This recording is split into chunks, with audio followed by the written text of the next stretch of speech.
When we talk about brand measurement, lots of folks think of terms like brand equity and brand lift studies. And I feel like that gets a bit of a fluffy reputation. And it's kind of the opposite when we talk about content. Folks are trying to force lead targets and MQL targets with content. And so it's like brand is this like top of funnel thing, and we're not really sure how to measure it except for like long term studies. But content, that's way different. Let's put a lead target on that one.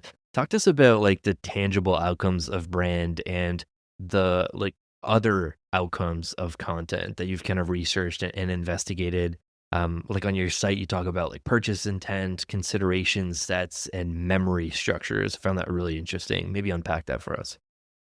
Cool. Um, so branding is something very intangible because what is it, right? But then when you start understanding what composes the brand perception, you go through content and maybe campaigns, awareness campaigns. People call it in all these different ways, but it's the same.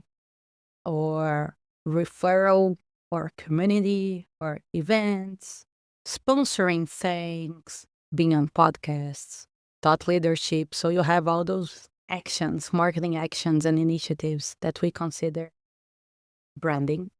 Maybe not, maybe still do. And that is actually what drives behavior, right? Because the way that branding works is that it generates some type of memory. It's something that's made to last in your mind. And then by the time you go to market, by the time you are in market for some product, your brain downloads it somehow. So your brain goes, oh, that brand, there's it. This is their value prop, and or this is how they differentiate from others, or something, some attribute, some an attribute that you associate with it. And it actually makes performance run faster. Your Mm, decision making is faster. That's there's research on that. mm, So you just pick products more fast when you faster when you know something about the brand. So those you need to get it. So you can do two types of communications. You can activate some behavior. So I want Phil to click, to download, to subscribe, to experiment, to whatever. So that's one type, one form of communication, which is activating a behavior. And then the other form is let me tell Phil about my product and mhm. my set of differentiators and whatever I want to build in your memory structure. So understanding this balance is very important. And what people do with content is free behavior activating, right?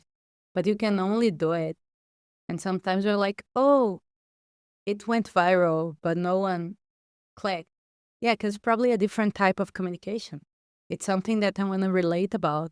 And then I'm probably going to act on it if I see something that activates my behavior. So it's always about this balance of two types, two forms of communication. And the interesting part of it is that, like a subway, they share the trails, Mm, so you can have the yellow line and green line running on the same tracks. And it's so you can have Instagram or TikTok and run two types of communications on it. And it's actually very effective. I've seen data from big techs, and they are doing this inserting branding creatives into performance campaigns. mm.